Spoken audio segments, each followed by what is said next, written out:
dapetin income dari 15 jadi 30, artinya gue harus tambah modal.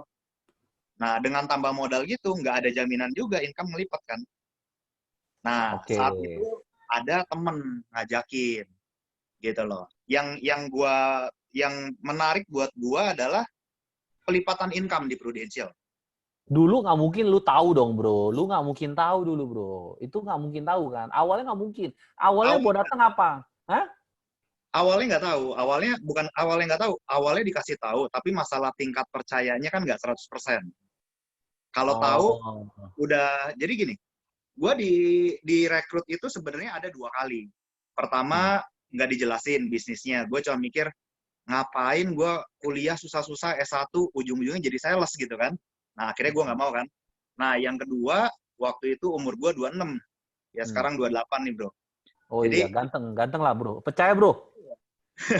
Umur 26, gue dijelasin. Intinya cuma dijelasin simple. Gini, Cap, ini bukan bisnis jualan. Nah, ini dia nih. Ini yang karena leader gue ngomong kayak gini, ini yang bikin gue tertarik. Ini bukan bisnis jualan, Cap. Jualan tuh, ini dia ngomongnya ya. Tapi ini yang bikin gue tertarik. Lu jualan tuh cukup setahun. Sisanya ngapain? Lu buka cabang kayak coffee shop lu. Dia tantang gue. Cat, lu bisa nggak bikin cappuccino? Ya bisa lah. Bikin, tahu nggak bedanya cappuccino sama yang lain? Ya tahu lah. Gue bisa. Karena kan usaha kan harus tahu operasionalnya kan. Nah, tapi kan lu nggak bikin cappuccino, Cat, kerjaannya. Make sense dong? Yes. Nah, dia bilang, di sini, Cat, ini lu bisnisnya buka cabang. Ini yang bisa bikin income lu tuh ngelipet. Nah, dari situ gue, wah, menarik juga. Tapi kan tingkat percaya belum 100%. Berapa persen dulu, bro? Intinya sih waktu itu gue cuman, anggaplah kalau ngomong percaya ya, gue mikir paling 30%. Paling 30%. Jadi sama 30%. Sekali nggak ada percayanya. Cuman yang gue pikir adalah, gue dalam kondisi waktu itu direkrut, gue lagi mau ditipu di sisi mananya nih. Nah, itu gue nggak nemu. Gue lagi mau ditipu di sisi mananya. Gitu kan, nggak pakai store modal. Terus udah gitu, gue jalanin. Ya kalau dia mau tipuin gue nih, gue mau ditipu di mananya. Nah, gue nggak nangkep tuh. Jadi gue pikir kalau misalnya ternyata bener, gue nggak jalanin, gue yang suwe. Gue yang rugi. Tapi kalau ternyata gue jalanin salah, gue nggak rugi apa-apa. Nah, dari situ mulai tuh coba selling kan. Selling, ada closing, baru gue mikir, kok bisa ya? Ternyata bisa dijalanin. Kalau ini bisa dijalanin. Sebelum kita lanjutin, bro, putus dulu. Sunday Pants mana? Oh iya, Sunday Pants ya? Maaf. Ya. Ini udah langsung kasihkan nih. Tunggu bentar ya. Iya. Sunday Pants bro, pengen ini. Hah? Iya, gue lagi bro. Sunday Pants dulu ya. Ini ngerti nggak, bro? Ini tolong ngerti nggak? Cidevi tolong dibantu ya kakinya. Ini agak-agak. Iya. Share screen sound, tahu kan?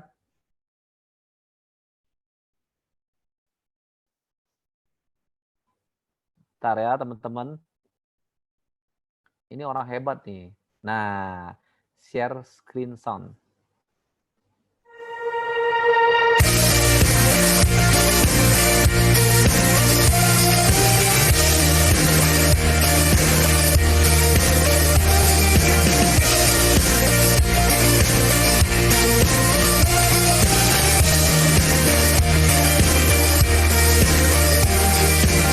Who breaks the power of sin and darkness? Whose love is mighty and so much stronger? The King of glory, the King above all kings. Who shakes the whole earth with holy thunder and leaves us breathless in awe and wonder? The King of glory, the King above all kings. This is amazing grace.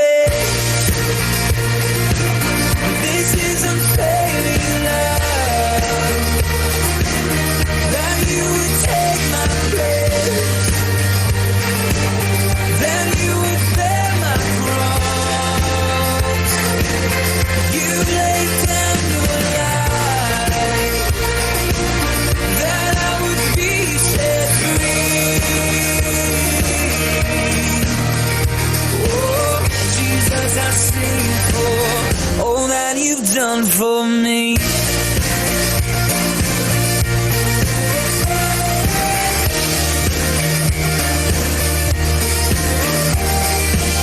Who brings our chaos back into order? Who makes the orphan a son and daughter? The King of Glory, the King of Glory, who rules the nations with truth and justice, shines like the sun in all of its brilliance. The King of Glory, the King above all kings. Yeah, this is amazing grace. This is unfailing love. That you would take my place. That you would bear my cross. You laid down your life. That I would be set free.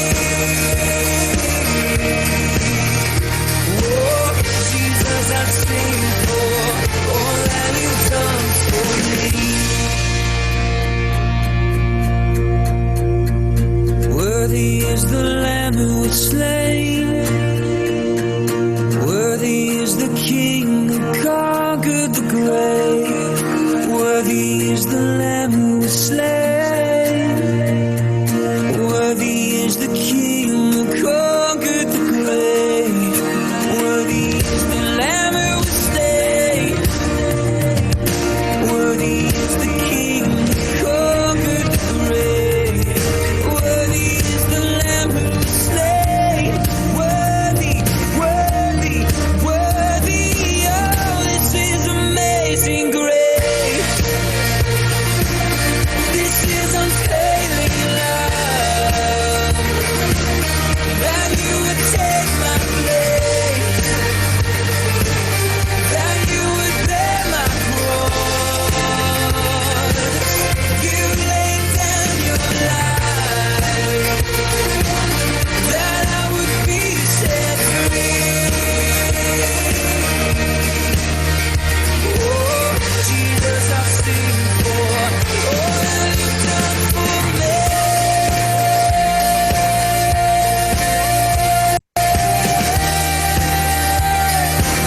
All that you've done for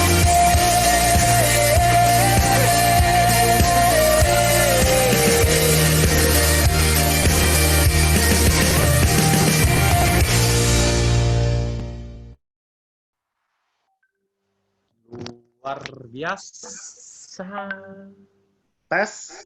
Luar biasa, bro. Gila, bro. Oke. Gua sebenarnya sih gua mau nanya banyak dari Sandevans itu, bro. Salah Gimana, satunya kenapa lu bisa rekrut Fendi Ciputra?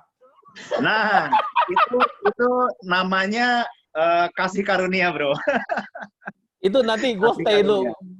Gue pasti akan tanya itu. Nanti kita flashback nanti dulu ya, bro. Kita flashback dulu, Boleh. bro.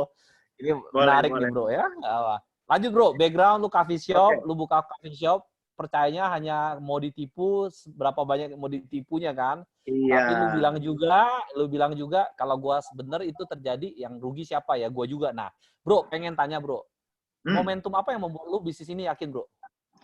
Momentumnya jadi ada dua momentum. Kalau momentum kerekrut adalah gue lagi pikir waktu itu mau merit, coffee shop udah punya 3, mau beli rumah nggak bisa, makanya gue mau coba. Nah, tapi kalau untuk bisa yakin untuk jalanin, itu karena ke kantor. Ke kantor, diajakin kan, ya biasalah agent baru diajakin ke kantor susah nih. Sekalinya gue mau ikut ke kantor, gue ngeliat nih, wah orang pada pakai jas. Gue pikir, gue pengen tahu ini jasnya asli apa bohongan. Pas giliran pulang, gue nungguin mereka tuh ke parkiran. Maksudnya nungguin, gue nggak mau langsung pulang sama leader gue. Gue bilang, ntar gue mau lihat dulu gitu kan. Nah, gue lihat itu leader-leader pada pakai jas, pulangnya naik apa. Nah, di situ gue baru lumayan lah, ada momentum, ada keyakinan lah. Mereka pada naik apa? BMW, ya oke lah, itu yang oke-nya ya. Minim-minim ya, maksudnya bukan minim-minim. Banyak yang naik apa? Accord, Camry. Jadi gue ngelihat mobil. Kok mobilnya lumayan ya, mobil-mobil kalau orang kerja tuh itu mobil general manager ke atas gitu loh. Nah, itu banyak yang naik mobil yang bagus-bagus. Gue pikir, gue langsung tanya ke leader gue, ini Prudential kasih support apa kalau buat kendaraan? Nah, leader gue nanya, support apaan? Ya maksudnya insentif atau apa gitu. Terus leader gue bilang, kagak lah, itu mereka punya sendiri. Nah, di situ gue mikir, gue terbuka lah pikirannya. Kalau misalnya mereka duitnya nggak banyak, masa iya sih sekian banyak orang naik mobilnya tuh bagus-bagus gitu loh. Sesimpel itu sih. Gitu bro, itu momentumnya di situ. Awalnya gara-gara itu? Iya, ada yang nanya, Jo Agung itu siapa? Itu perekrut gue, temen SMA tuh. Jadi masih leader di Prudential nggak bro? Masih. Masih ya? Ini iya. sorry, ini kan kita ngomong leader semua, tenang bro. Jadi ini lu belak-belakan juga nggak apa-apa. Bro, pengen tahu juga bro, setelah lu memutuskan apakah full time waktu tadi gue lihat Sunday Pansum di 2008, kan lu punya coffee shop langsung full time, emang coffee shop lu langsung tutup? Kata Cidevika lu ambil Bengawan Solo punya franchise. Iya, franchise itu satu, franchise Bengawan Solo. Itu yang pertama kali gue coba. Bayar berapa? Itu gue bayar berapa bro? Joinan. Dulu modalnya itu 100 juta, murah banget. 100 juta, jalanin berlima, itu di Mega Mall Fluid. Jalan 2 tahun, bagus tuh. Itu balik modalnya cepat, makanya gue berani buka pakai brand sendiri. Oh, gara-gara itu. Habis itu lu jual langsung full time?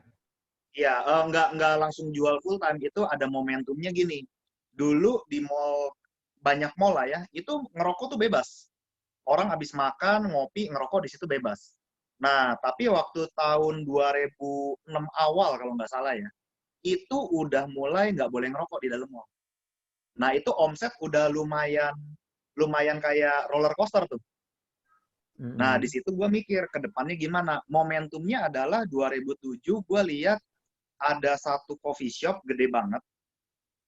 Bukan coffee shop ya. Pokoknya warnanya orange-orange gitu deh. Pas gua tanya, ini apaan? Toko donat. Gua nanya, oh ini ternyata Jeko itu kan. Nah, gua nanya, yang punya siapa? Johnny Andrean. Nah, di situ gua ngeliat tuh ada smoking area-nya segala macam. Oke, akhirnya gua nyerah. Maksudnya tahu diri lah. Kalau bisnis udah modalnya pakai duit, kita lihat lawan kita siapa. Kalau Johnny Andrean ya jangan dilawan, udah nyerah aja. Gitu loh. Nah, pas kondisi seperti itu, masih galau-galau, bingung gitu ya, ini solusinya apa. Terus 2007 ketemu Pru, bisa dijalanin, pas kebetulan ada temen yang nanya, mau franchise. Gue pikir-pikir daripada franchise gitu, ya udah ambil aja dah, jual aja semuanya gitu loh. Nah, jadi akhirnya dijual setelah jalanin Prudential. Nggak lama loh itu. Gue cuman di Prudential itu, gue cuman butuh tahu bisa dijalanin apa enggak. Ternyata bisa. Berapa lama lu bisa mengetahui itu bisa dijalanin, bro? Berapa lama setelah kira-kira lah ya, kira-kira tuh closing ada 45 case lah. 45 case-nya lu langsung bisa banting setir? Iya dong. Enggak, soalnya gini, kalau misalnya kita bilang coffee shop itu kan oke ya, enak ya, udah running ya. Udah running. Tapi masalahnya kan ada, ya kan gue udah ngalamin. Ada 2 yang udah balik modal, 1 belum nih. Gue udah ngalamin ngelipetin income-nya susah. Sedangkan gue jalanin Pru, waktu itu kondisi belum full time nih. Jadi pakai cara cowboy iseng-iseng, yang penting pede aja. Nah, kok mereka bisa closing? Wah, berarti kalau closing kan bisa dijalanin. Simpelnya kayak gitu. Kalau ini bisa dijalanin, gue iseng aja dijalanin bisa. Berarti gue kalau serius bisa banget gitu loh. Kan semua bisnis bisa dihitung ke depannya. Gitu, bro. Sorry, suaranya nggak kedengeran. Sorry bro, sorry. Oke. Nah, kalau gitu lo agak sedikit geger otak juga ya bro ya.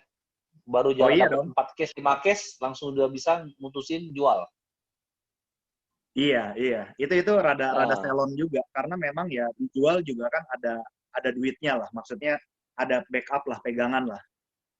Oke, bro. Sekarang ini sesi leader. Ada materi bro buat kita bro. Sebelum kita sesi tanya jawab bro. Ada materi? Sebenarnya materi ada bro. Cuman materinya jujur itu tentang rekrut sama maintain banyak loh.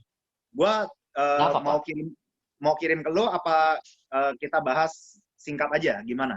Terserah. Singkat aja, nanti pasti akan ada banyak pertanyaan, bro. Oke. Singkat ya. Gue coba ini dulu ya. Boleh ya? Oke. Sekretarisnya tolong dibantu. Ya, tolong. Iya. Hancur lu sih parah lu, Cat. Lu nggak ngerti komputer apa, Cat? yang penting gue ngerti bisnisnya, bro. Oke, itu lebih penting, bro. Oke. Ya, oke. Ini boleh pinjam? Teman-teman, ini suhu yang ngajar ini. Kita harus beker nih. Waduh, ini bukan suhu lah. Ini masih belajar kok. Nah ya, teman-teman, ini kita coba bahas materi, tapi saya coba cepat aja ya, ngebut aja ya. Nanti ada sesi tanya jawab boleh. Ya, how to recruit. Pasti tanya jawab lebih menarik, bro. Yoi. How to recruit and maintain. Ini prinsip-prinsipnya aja deh. Nah, sekarang skill yang diwajibkan oleh seorang leader tuh apa sih? Ada 4 hal: rekrut, motivasi, training, maintain. Oke, nah kita mau bahas rekrut sama maintain nih. Mana yang paling penting? 4-4-nya penting, tapi pintu gerbangnya adalah direkrut. Kalau nggak bisa rekrut, siapa yang mau dimotivasi, gitu kan? Nah, alasannya kita harus rekrut apa sih? Nah, ini dia nih. Informasi yang didapat ini harus jelas nih di awal. Kita di Prudential ini untuk berbisnis. Beda ya, berbisnis sama berdagang beda loh. Ya, nggak ada bisnis yang besar yang nggak ada recruiting. Coba aja lihat McD, Starbucks, semua bisnis gede deh. Itu nggak ada yang bisa gede tanpa recruiting. Nah, terus alasan kedua apa? Nah, ini ya. Dengan merekrut agent atau partner bisnis, kita bisa dapat income ratusan juta, bahkan miliaran per bulan. Nah, informasi ini penting nih. Sebaliknya, berapa sih income maksimal yang bisa didapat tanpa merekrut? Kita jalanin bisnis Prudential, kudu bisa ngitung. Ya, dengan merekrut, bukan merekrut agent terus ya udah jadi agent doang ya, tapi kita rekrut agent gedein sampai AD gitu ya. Itu income-nya gede banget. Nah, terus yang alasan ketiga apa? Adanya keterbatasan ruang dan waktu. Maksudnya kalau ruang ya jelas, saya di contoh hari ini saya sharing nih sama Suhu Erison nih, grupnya Suhu Erison. Nah, gila, tapi masalahnya kan saya di sini saya nggak bisa menghasilkan API nih, benar nggak? Saya harus ada perpanjangan tangan, mungkin ada di Jakarta Utara, Selatan, gitu ya, ada di Bandung, supaya mereka ada menghasilkan API gitu. Nah, itu keterbatasan ruang dan masalah keterbatasan waktu, teman-teman. Kita harus sadar, kita nggak muda selamanya nih. Kita nggak selamanya muda, pasti someday jadi tua, ya kan? Nah, jadi kita perlu yang namanya punya tim, harus rekrut, teman-teman. Ya, pandangan yang benar tentang recruiting. Recruiting ini banyak sekali tentang penting dasarnya adalah mindset. Merekrut adalah berbagi peluang untuk berbisnis, teman-teman. Bukan menjadikan seorang jadi bawahan kita. Nah, ini penting nih. Banyak orang di luar sana nggak pede rekrut. Karena apa? Yang mau direkrut, bisnisnya udah jalan. Ya problemnya apa? Terus hubungannya apa gitu? Kita untuk berbagi peluang loh. Ada jutaan orang, banyak banget orang di Jakarta, berharap dapat peluang untuk berubah nasib, teman-teman. Ya, para pengusaha sejati, kalau kita bicara punya teman yang udah punya usaha, lumayan jalan, oke, gede, yang namanya pengusaha sejati selalu terbuka untuk peluang yang ada, apapun itu, gitu loh. Nah, jadi ini dasarnya. Jadi nggak ada alasan, oh iya gue nggak pede rekrut dia karena income dia gede. Ya terus problemnya apa gitu? Nggak apa-apa, kita berbagi peluang aja. Nah, siapa sih yang ideal untuk direkrut? Nah, ini siapanya nih yang harus direkrut nih? Ini kalau ini personal ya, berdasarkan subjektif banget lah, berdasarkan opini saya gitu ya. Orang-orang yang usianya muda atau berjiwa muda, ya kalau usia muda tuh kalau di mata saya tuh umur 22 sampai 45 gitu ya. Tapi balik lagi, ini subjektif teman-teman. Kalau saya mikir kenapa sih harus yang muda? Ya kan saya pengen bisnisnya panjang, ya. Orang-orang yang punya good attitude, good character, hidupnya harus lurus, teman-teman. Kita rekrut orang yang hatinya bengkok, waduh itu repot. Bisnis nggak akan lama. Ya. Yang ketiga, orang-orang yang mau kaya. Nah, kalau mau kaya, semua orang juga mau kaya. Mau kaya dan kenal kerja keras. Kenal yang namanya berkorban lah, gitu ya. Jangan pernah tipu orang lain, apalagi jangan tipu diri sendiri nih, teman-teman.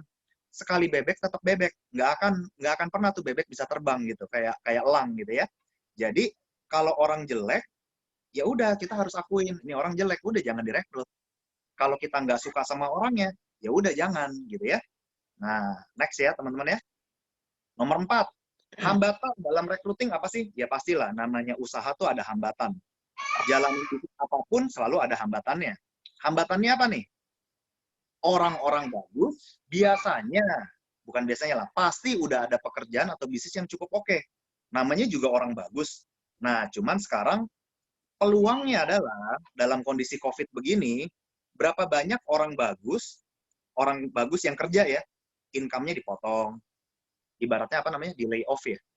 Oke, ada dipotong lah, ada di PHK lah. Itu orang-orang bagus loh. Terus ada orang-orang yang dulu bisnisnya booming, oke, sekarang udah mulai kering omsetnya. Nah, itu mereka orang-orang bagus. Jadi, kadang butuh namanya momentum untuk bikin orang-orang bagus itu ngeliat bisnis prudensial. Momentumnya udah kita dapetin gratis nih. Dari apa? Dari kondisi COVID. Kita bukannya bersyukur di atas penderitaan orang, bukan. Tapi ini adalah momentum untuk bisnis kita. Ya, itu hambatannya. Terus kita lihat lagi nih. Solusi untuk hambatan kalau orang yang udah ada pekerjaan settle atau bisnis yang settle. Solusinya apa sih? Nih, tetap jalin hubungan yang baik. Jangan pernah kecilin kerjaan orang. Dulu ada banyak lah leader di luar sana ya dulu ya. Kalau mau ngerekrut nyinyir. Bahkan sampai ada yang gini. Lu coba income lu 1 bulan sama potong pajak gua 1 bulan masih gede potong pajak gua lu. Wah, itu nyinyir banget teman-teman. Jangan gitu. Kalaupun dia mau join, nggak mungkin join sama leader yang model gitu. Jadi jangan pernah kecilin kerjaan orang. Terus apalagi tunjukin perubahan hidup kita. Kita harus tunjukin, makanya lebih gampang rekrut orang yang udah kenal kita nih. Kita harus tunjukin apa? Tunjukin income. Tapi bukan artinya tunjukin bukti potong pajak ya. Tunjukin income caranya gimana sih? Ya tunjukinlah kualitas hidup, ya kan? Kita punya waktu, kualitas pertumbuhan kita dalam cara berpikir, cara bicara. Orang nggak cuma melihat income doang, teman-teman. Biasanya ya, kalau kita kasih lihat income dalam hal aset gitu ya, di Instagram atau apa, orang juga nggak tahu itu duit kita atau duit orang tua, bener nggak? Nah, tapi yang paling jelas perubahannya itu apa? Cara berpikir kita. Cara berpikir, cara kita merespon, itu dinilai sama orang. Gitu ya. Nah, terus apa lagi nih solusinya? Tunjukin prestasi di Pru. Makanya, telur dulu, ayam dulu. Orang banyak bilang, oh iya prestasi dulu supaya gampang rekrut. Kalau rekrutnya gampang, rekrutnya banyak, nanti prestasi otomatis gitu kan. Telur dulu, ayam dulu. Kita duluin yang bisa kita kontrol. Kalau memang kita bisa tunjukin prestasi, jalan-jalan, foto jalan-jalan lah, apa perubahan hidup gitu ya. Orang juga ngelihat gitu kan. Orang juga mikir ulang. Gila, gua usaha, contoh ya, ada orang di luar sana. Usaha pinjam duit ke bank 5 miliar. Ke Eropa, ya kudu tunggu balik modal dulu gitu kan. Sedangkan kita tiap tahun bisa ke Eropa nih. Ya kan orang juga mikir juga gitu kan. Mikir ulang nih, kualitas hidup apa yang dia lagi bangun gitu. Nah, ini ya teman-teman ya, prinsip nih. Semua orang cuma mau ikut orang yang dianggap lebih oke. Jadi pastiin diri kita bertumbuh di bisnis ini. Dan tetap, ini kata kuncinya teman-teman, tetap jadi orang yang menyenangkan. Orang yang nyebelin, biarpun prestasinya setinggi langit, orang tuh males ikut. Orang pasti mau join bisnis sama orang yang menyenangkan, teman-teman. Ya, next ya. Nah, nomor 5, proses recruiting. Ini proses, balik lagi. Berdasarkan apa yang saya jalanin.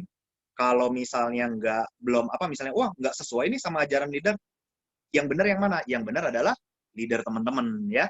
Nah, ini apa yang saya jalanin. Proses rekrut gimana sih? 1, cari tahu dulu. Kita harus tahu dia rela berkorban untuk siapa. Kita sebut aja ini namanya Sandranya harus dapat. Dia cinta siapa nih? Cinta istrinya atau mungkin cinta anaknya. Yang problem adalah dia nggak sayang sama siapa-siapa. Bahkan dia nggak peduli sama masa depannya sendiri. Itu problem. Makanya banyak ya. Dia ini orang pinter, bagus, tapi kok nggak mau jalanin ya? Lah dia nggak, hidupnya kosong. Dia belum dapetin momentumnya. Ya, kita harus dapetin sandranya siapa.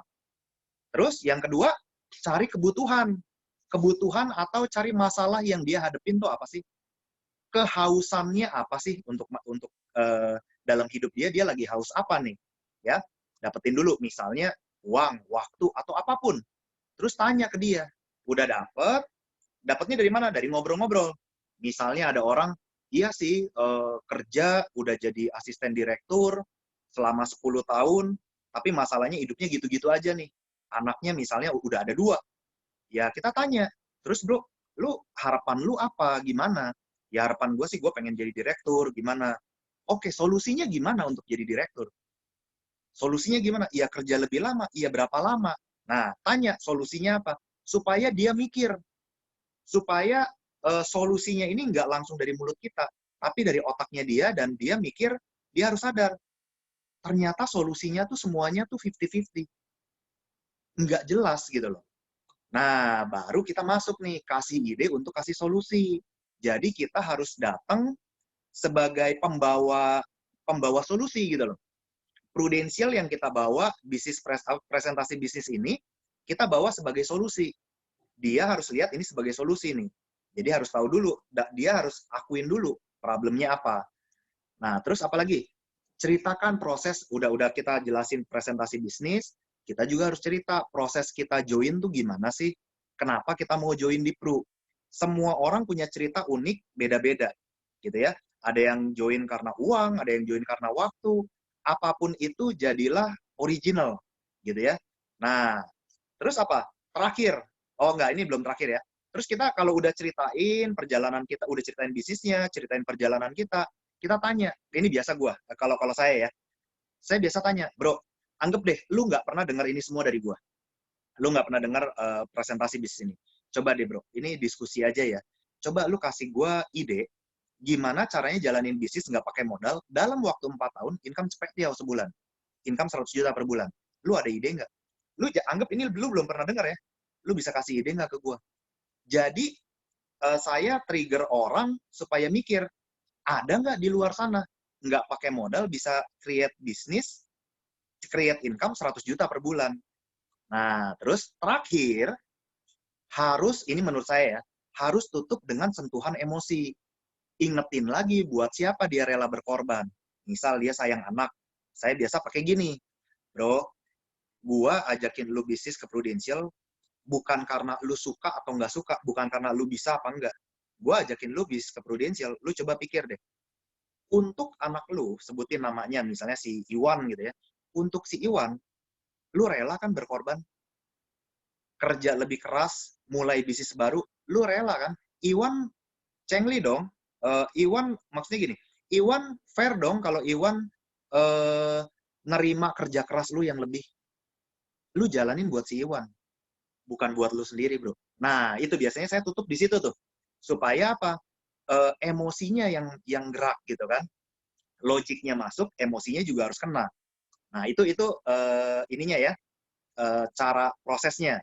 Proses ini prinsip nih. Proses ini harus didasari dengan apa? Hubungan yang baik dan rasa percaya. Rasa percaya apa? Rasa percaya dia sama kita, sama rasa percaya kita sama nih bisnis. Banyak leader salah ngerekrut itu, maksudnya gini, merekrut dia rasa PD-nya dia adalah karena income-nya dia. Income udah berapa? 100 juta. Begitu rekrut orang income 101 juta, dia udah nggak pede. Nah, PD-nya kita bukan berdasarkan income kita, tapi berdasarkan Prudential bisa bawa kita kemana nih.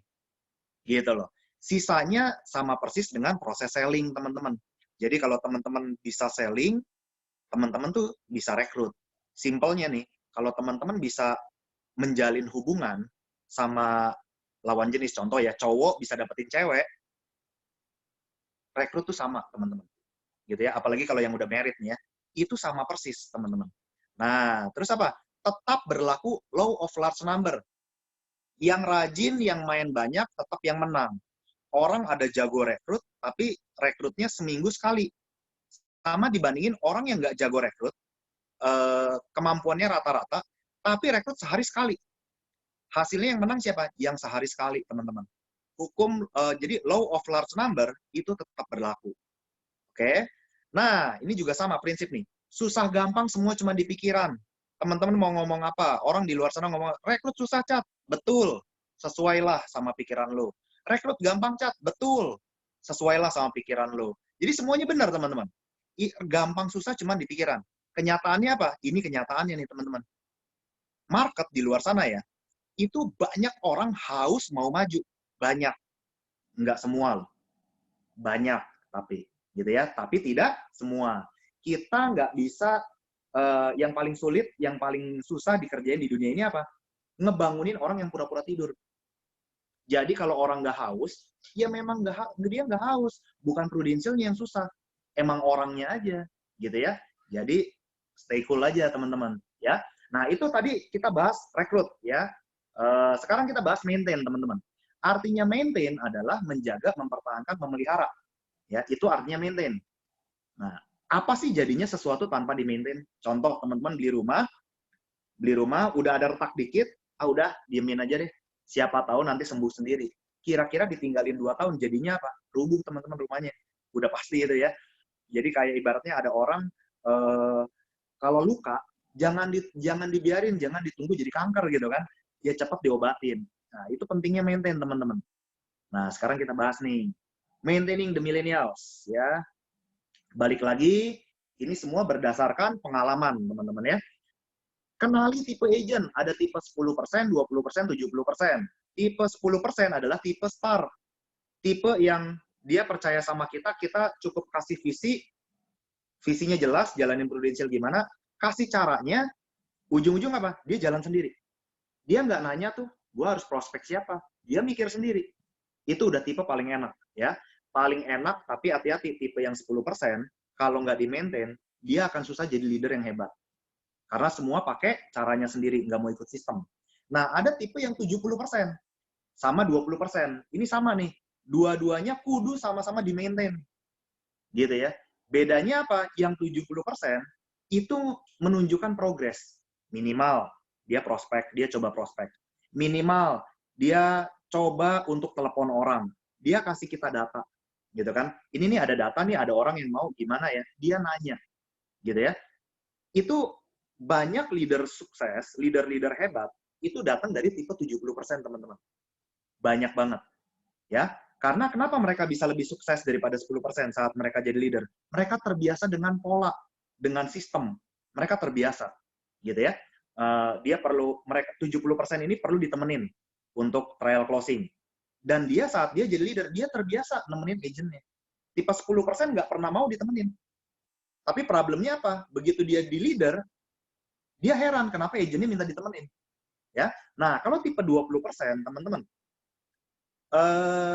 pernah dengar nggak contoh gini? Coco Erison ini hebat nggak? Ini hebat banget. Pertanyaannya simpel. Ada nggak agent yang mati di tangannya Coco Erison? Maksudnya agent yang nggak jalan gitu ya. Pasti ada. Kenapa? Salahnya di mana? Emang salah di agentnya aja. Itu mah kasarnya ya. Sorry nih. Dewa sekalipun yang rekrut, nggak akan jalan, sama aja. Gitu ya. Banyak orang ketelimbang.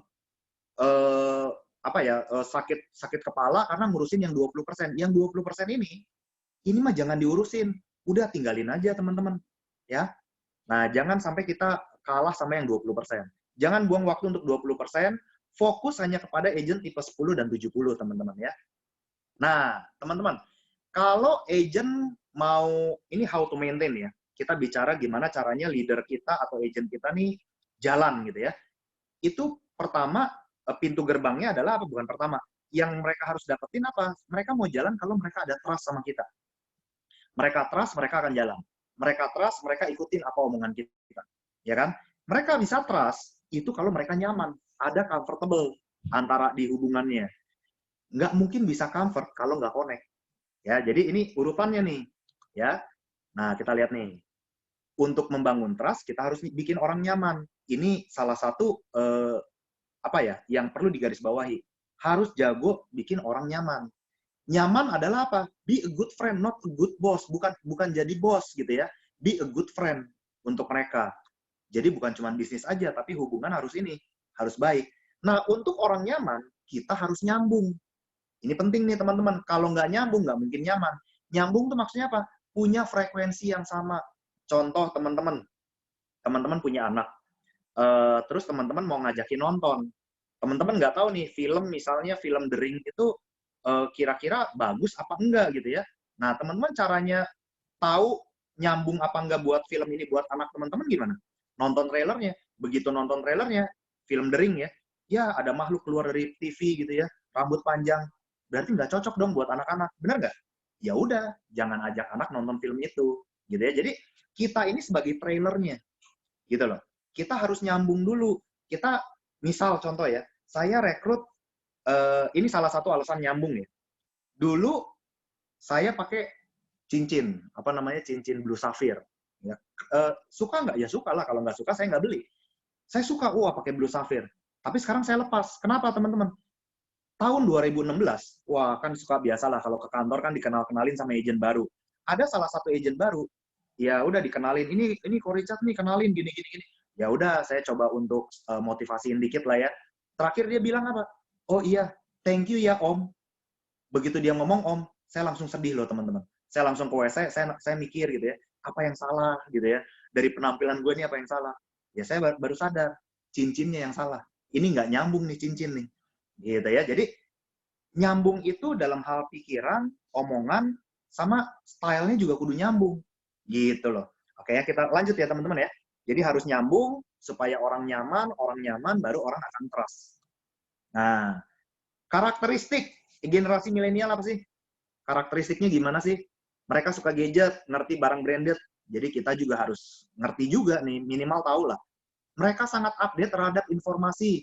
Jangan sampai kita ngobrol sama milenial, tapi kitanya juga nggak update. Seneng jadi pengusaha. Mereka kreatif, teman-teman. Ya, melakukan sesuatu bukan cuma untuk uang. Ini bagus nih, mereka punya value. Kenapa sih melakukan sesuatu bukan untuk uang? Karena terus terang anak-anak milenial kebanyakan dari lahir, itu hidupnya juga udah nyaman. Jadi nggak ada value tentang uang. Tapi value-nya apa? Pengen berguna lah buat orang. Ya that's good, bagus. Jadi, tapi kita harus kenalin gitu ya. Mereka butuh mentor yang terbukti hebat, yang udah ada hasilnya. Ya, mereka butuh pengakuan. Ya, anak-anak milenial tuh butuh pengakuan. Ya, kita harus kasih pengakuan lah ke mereka.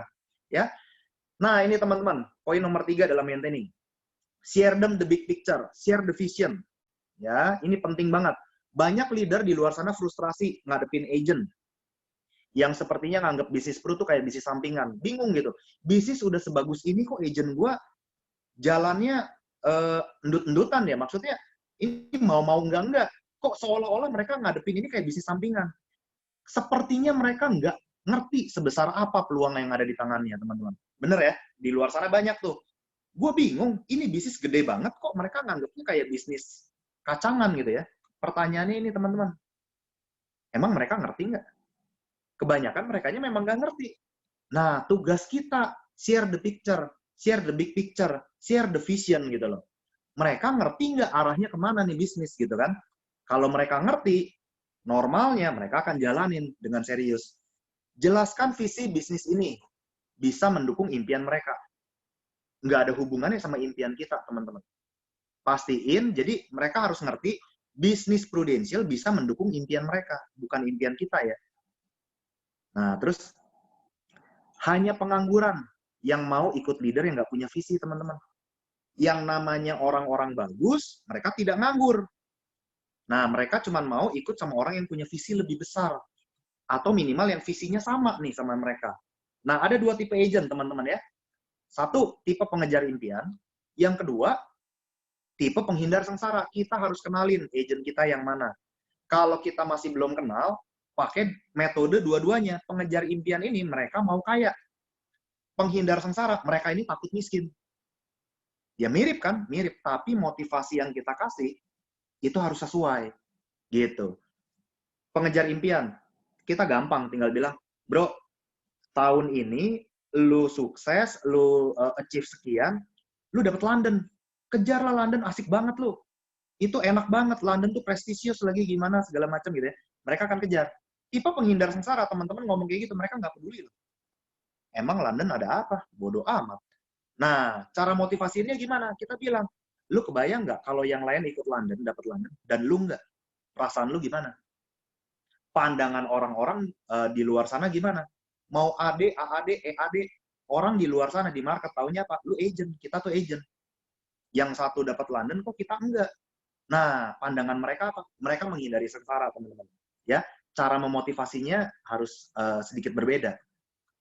Nah, terus orang-orang mau dipimpin bukan untuk capai impian pemimpinnya. Mereka nggak peduli impian teman-teman apa. Tim saya juga nggak peduli impian saya apa. Mereka mau dipimpin untuk capai impian mereka. Jadi nomor satu, kita sebagai leader, kita harus tahu impian mereka tuh apa. Kita harus tahu dengan jelas. Ini yang dibilang harus maintain. Kalau nggak kenal, ya susah. Ya, ini impian mereka, teman-teman. Apapun impian mereka, katakan yang simple ya. Mereka habis merit, ceritanya kontrak, pengen punya apartemen. Oke, impiannya punya apartemen. Yuk, punya impian apartemen. Dihitung dong, goalnya apa? Oh, impiannya punya apartemen. Ya udah, goalnya adalah punya apartemen. DP-nya berapa, segala macam gitu ya. Untuk dapetin DP-nya, kira-kira kudu nabung berapa? Cicilannya berapa? Dijadiin API. Oke, misal, mereka butuh cicilan 5 juta. Supaya bisa cicil 5 juta yang aman, misalnya KPR ya. Yang aman berarti income berapa? Minimal 15 juta. 3 kali lipat nih. Untuk income 15 juta, API-nya berapa? 600 juta API-nya. Dari API, baru dikeluarin komitmen. Oke, berarti lu komit ya 600 juta. Kenapa? Lu supaya dapat income 15 juta. Supaya bisa cicil 5 juta tiap bulan. Komit ya, 600 juta itu dibagi sisa minggu berapa? Per minggu sekian. Komit ya. Nah, ini biasa saya pakai cara ini, teman-teman. Untuk bikin komitmen. Saya cerita, ada 2 tipe leader, bro. Good leader dan nice leader. Good leader, nice leader ini nyenengin banget. Mereka agennya mau training, nggak training, ya udah, pokoknya mereka, nice banget lah. Kalau leader ini, yang nice leader ya, tiap hari Sabtu, mungkin mereka ngingetin, jangan lupa ya ikut Zoom. Terus agennya bilang, waduh, gue biasanya kalau hari Sabtu, gue bercocok tanam. Oh gitu ya, oke nggak apa-apa deh, lu bercocok tanam aja. Pokoknya nyenengin banget deh, nggak ada tuntutan. Tapi yang pasti nice leader, nggak bisa bawa agen-agennya naik level. Nah, ada tipe good leader. Good leader ini nyebelin. Ya, hari Sabtu dibilang, lu ikut Zoom ya hari Sabtu ya. Wah, gue mau bercocok tanam. Bro, ada hari Senin sampai hari Minggu. Kenapa lu harus pilih hari Sabtu bercocok tanam? Lu bisa bercocok tanam tengah malam. Wah, gila, nyebelin banget. Nah, pokoknya good leader nyebelin dah. Hampir 3 hari sekali nanyain. API udah berapa? Kendala lu apa? Nyebelin nggak? Nyebelin. Tapi good leader dijamin ini bisa bawa orang-orang yang dia pimpin naik kelas. Nah, bro, gue ada good news. Gue bisa jadi dua-duanya. Lu pilih gue jadi yang mana? Suruh dia yang pilih, teman-teman. Begitu dia bilang, wah, ya gue pilih lu jadi good leader. Oke, komit ya. Lu yang minta gue jadi good leader. Jadi, gue akan berlaku sebagai good leader. Nah, ini ambil komitmen, gitu ya. Oke, next. Maintaining dibagi 2 tipe. Ya, 1 meeting unit, nanti ada meeting personal ya. Meeting unit dulu diadakan, ini biasa lah, balik lagi ini nggak absolut, tapi ini berdasarkan pengalaman ya. Kalau saya pribadi meeting unit itu paling nggak 2 minggu sekali, minimal sebulan sekali meeting unit. Jadi unit tuh maksudnya gini, saya sebagai AD atau AAD, saya punya agent. Kalau sebagai AD tuh, ini agent doang. AAD saya nggak dihitung, ini unit. Bukan grup ya, bukan grup, meeting unit. 2 minggu sekali, minimal sebulan sekali. Itu udah minim banget tuh sebulan sekali. Penting teman-teman ya. Pisahkan orang-orang bagus dengan orang-orang yang kurang bagus. Kok orang-orang bagus dipisahin sama yang kurang bagus? Yang jelek gimana? Buang. Jangan urusin orang jelek. Ya. Nah, isi meetingnya apa? Bahas produksi, bahas strategi. Kasih kesempatan yang terbaik untuk sharing. Kita support belief-nya mereka, support confidence-nya mereka dengan cara ya suruh mereka sharing. Contoh, 3 terbaik dalam per 2 minggu atau per 1 bulan, sharing lah, gitu ya. Terus apa lagi? Sifatnya memotivasi, mensupervisi, massal. Sifatnya massal, teman-teman. Sifatnya satu arah. Saya dan agent-agent, gitu ya. Nah, di sini penting apa? Ingetin prinsip-prinsip dasar. Prinsip kerja keras, prinsip berkorban. Di Prudential adalah bisnis. Namanya bisnis, ada yang namanya pengorbanan di awal. Nggak ada bisnis tiba-tiba langsung jadi kaya tuh nggak ada. Ingetin prinsip dasarnya. Ini biasanya di meeting unit. Nah, ada meeting personal, teman-teman. Meeting personal itu minimal seminggu sekali. Apalagi agent baru. Udah kayak harus pacaran, teman-teman. Harus kayak pacaran. Jadi, per 2 hari telepon, per 3 hari telepon. Memang benar. Ini meeting personal. Terus, tujuannya ngapain? Nah, sifatnya gimana nih? Sifatnya tidak formal, lebih ke build relationship. Kita harus tahu impiannya dia apa, hatinya ada di mana, gitu ya. Sandranya siapa sih, gitu kan? Dulu katanya mau join Pru, sayang orang tua. Ini sekarang masih sayang apa enggak nih? Ya enggak? Nah, cari tahu dan perbaiki masalah yang ada. Ini meeting personal, bukan meeting unit ya. Terus apalagi? Motivasi dan supervisi personal. Ya, kalau mau ngebanding-bandingin, bukan banding-bandingin ya, mau men-challenge orang, jangan di meeting unit, meetingnya meeting personal. Bro, lu lihat si Anu gitu, si Budi atau si siapa gitu ya, dia aja bisa loh. Dia bisa, padahal dia market nggak ada, lu market lebih banyak. Ayolah, lu jangan mau kalah lah. Nah, ini di meeting personal nih ya. Terus penting apa? Personality development. Misal, ini orang kalau ngomong suka nggak mau dengerin orang. Nah, bahasnya di sini nih. Di apa ya? Dibenerinnya di sini. Di meeting personal. Ya, tidak formal, fokus pada membangun hubungan, ini udah. Nah ya, jadi ada dua meeting tuh. Meeting unit dan meeting personal. Teman-teman harus tahu bedanya apa. Dua-dua harus dilakuin. Wah, gue lebih banyak meeting personal, meeting unit nggak ada. Sayang juga. Nanti dipikir kita hidup cuman dari dia doang, API-nya. Kita harus kumpulin. Jadi mereka juga ngelihat gitu loh. Oh, yang jalanin, yang punya omset bukan gua doang ya. Gitu, itu penting teman-teman ya. Selalu fokus tanamkan 2 hal dalam meeting. Ya, apa itu? Banyak orang di luar sana mikir, oh skill. Teman-teman, dikasih skill gila-gilaan. Itu nggak jaminan. Agent itu jalan ya. Terus yang harus dikasih apa? Ini teman-teman ya. Strong belief, right mindset. Terus nanti meeting berikutnya apa? Strong belief, right mindset. Kalau mereka udah jadi leader, kita meeting sama mereka, ngasihnya apa? Strong belief, right mindset. Ini doang. Skill gimana? Kalau belief-nya kuat, mindset-nya benar, kita nggak kasih skill, dia juga nyari. Seperti itu, teman-teman. Nggak dikasih skill juga, kita bisa nyari kok. Ya sekarang, kita leader. Ya, masa kita mau nyusu terus dari leader atas kita? Ya nggak? Nah, itu ya, teman-teman ya. Strong belief dan right mindset, itu penting banget. Ya. Nah, hal-hal yang harus di-maintain. Apa aja yang harus di-maintain, teman-teman? Ya, 1, hitung aktivitas dan hasil. Nah, ini harus di-maintain. Leader harus pegang prinsip. Ini prinsip nih, teman-teman. Agent nggak ada closing, cuman karena 2 hal. Apa tuh? 1, nggak kerja. Yang kedua, kerja caranya salah. Cara presentasi salah atau marketnya salah. Cuman 2 prinsip ini. Jadi, leader biasanya ketelimbang jadi pusing gitu ya. Stres, waduh, agentnya nggak ada hasil gitu ya. Nah, masalahnya si agentnya juga jago kongtai. Jago bohong gitu ya. Iya, udah, gue prospek 10. Nggak ada yang closing, gue malah diludahin gue. Terus si leadernya mikir, waduh, jangan-jangan Prudential sudah susah. Ya udah, kelar dah. Nah, ini prinsipnya teman-teman. Kalau mereka kerjain dengan cara yang benar, marketnya benar, ada hasil nggak? Selalu ada. Gitu ya, selalu ada. Perhatikan sikap leader saat menghitung aktivitas. Ya, fokus pada kepentingan goal mereka, teman-teman. Ya, kita harus lihat, perhatikan sikap kita nih. Fokusnya bukan untuk kepentingan kita, tapi kepentingan si agent. Ya. Nih, prinsip maintaining apa sih? Prinsip maintaining adalah mengatakan hal yang benar dengan cara yang benar. Ini prinsipnya.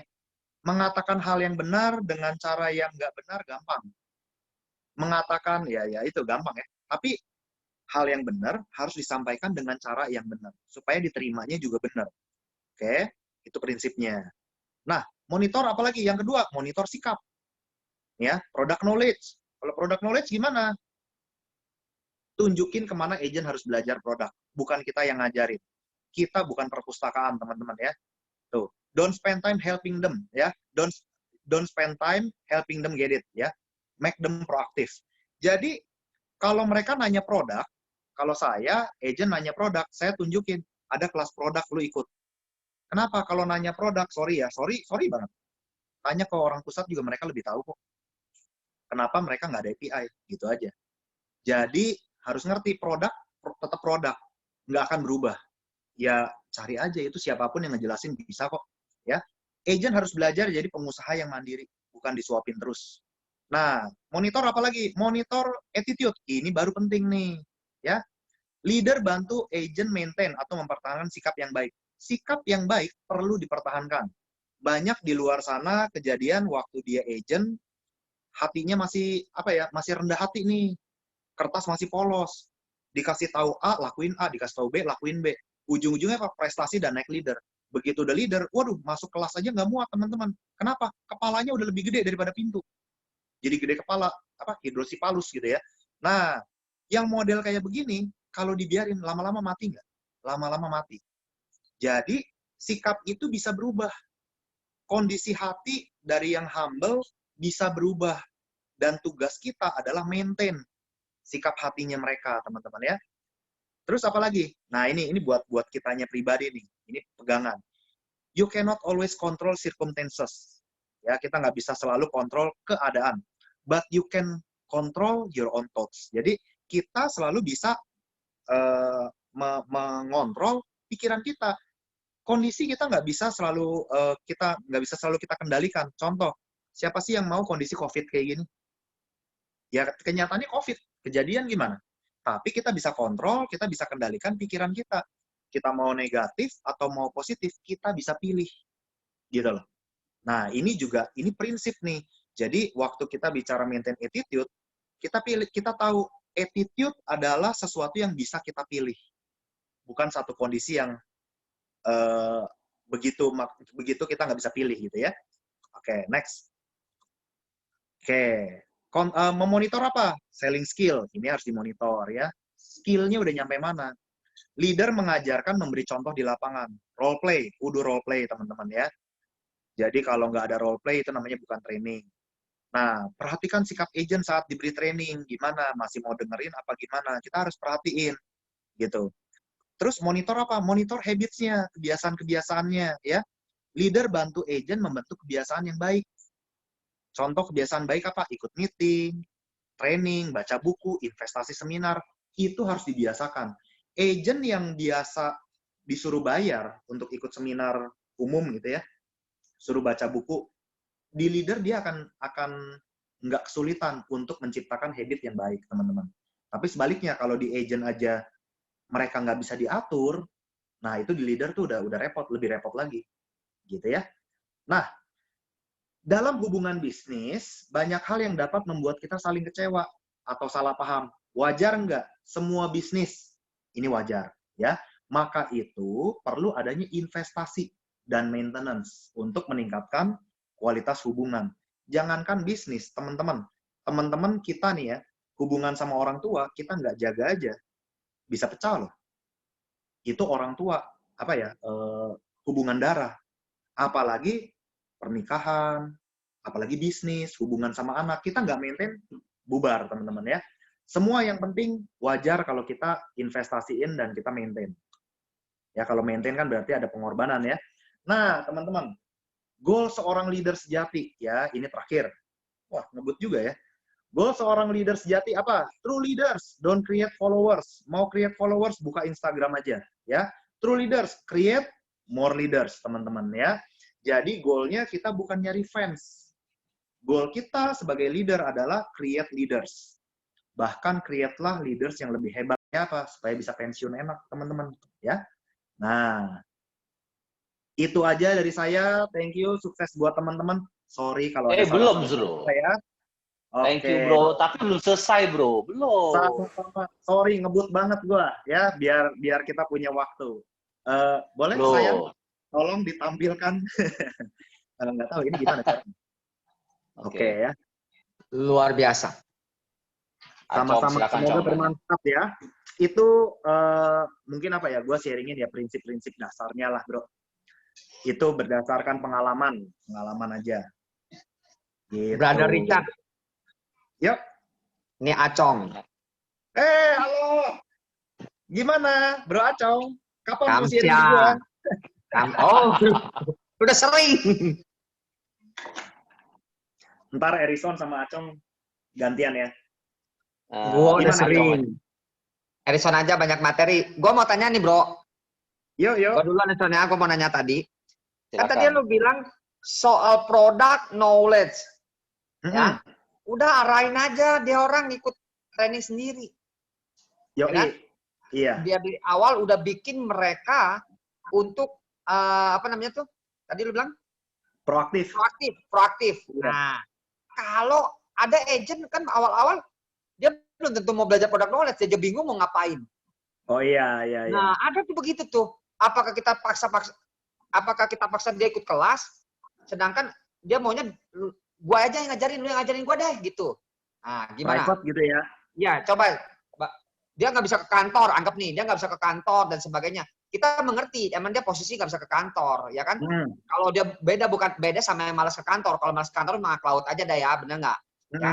Tapi kalau yang nggak bisa ke kantor, kadang ada kerjaan, ya kan dia masih kerja, dia nggak bisa ikut kelas product knowledge. Apakah kita paksa mereka untuk tetap ikut kelas, nggak private sama kita? Gimana, Bro? Enggak, jadi kalau itu maksudnya konteksnya adalah kalau buat agent kan ada fasenya nih, Bro ya.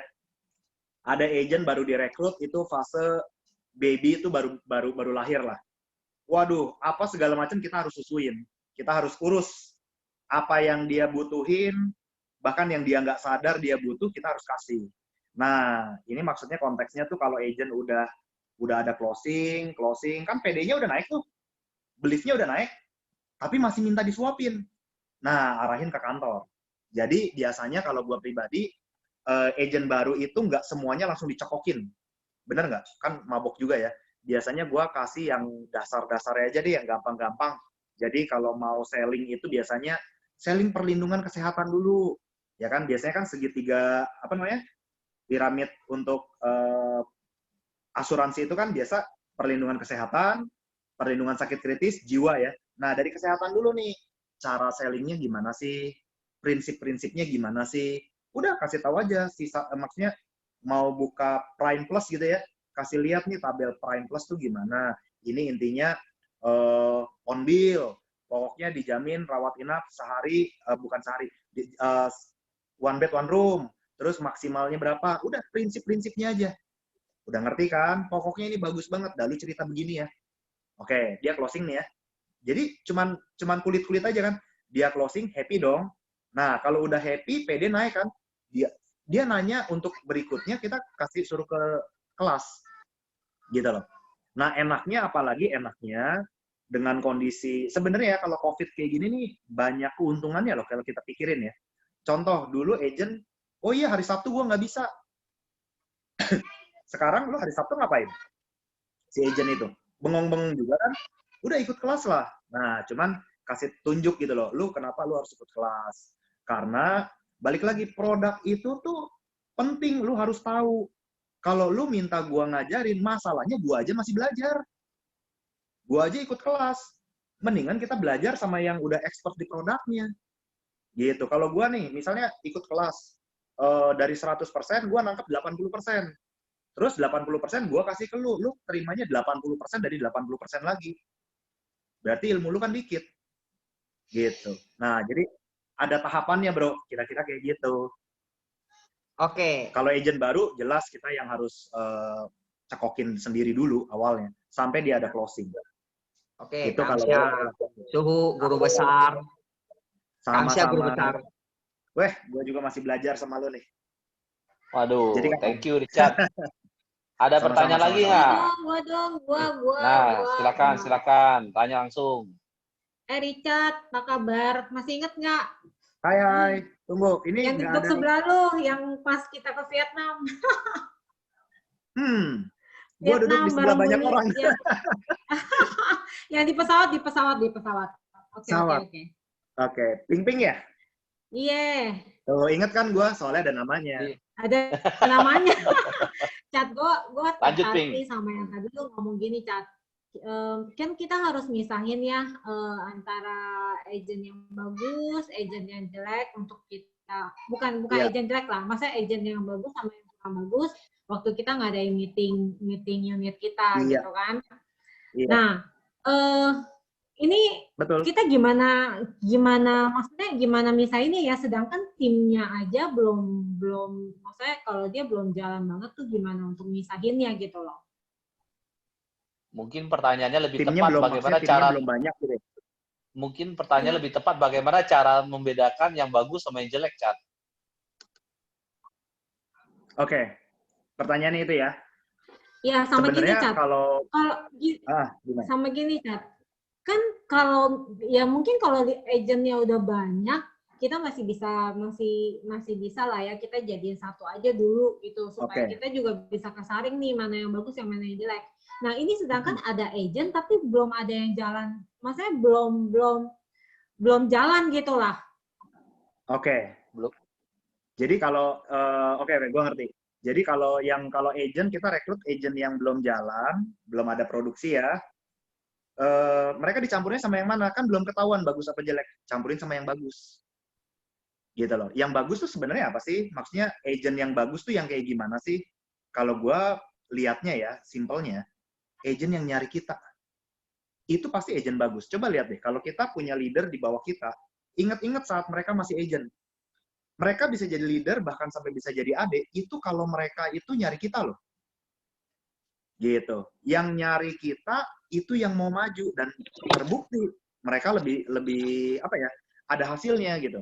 Nah, itu yang kalau gue bedain agent bagus sama agent jelek. Pertama, yang nyari kita, itu yang mau jalan. Nah, ini berarti udah nilai bagus ya. Sama yang kedua, yang positif. Kadang agent kan netral nih. Kita suka kasih hal yang positif, balik lagi negatif. Kasih hal yang positif, balik lagi negatif. Kalau yang model kayak begini, udah ini singkirin dulu. Jangan pernah campurin agent yang pikirannya negatif sama agent yang lagi positif. Bahaya, teman-teman. Bahayanya apa? Kan kita pasti naifnya kan pengen supaya yang pikiran negatif berubah jadi positif. Kebayang nggak yang positif berubah jadi negatif? Waduh, kerja keras kita udah sia-sia tuh.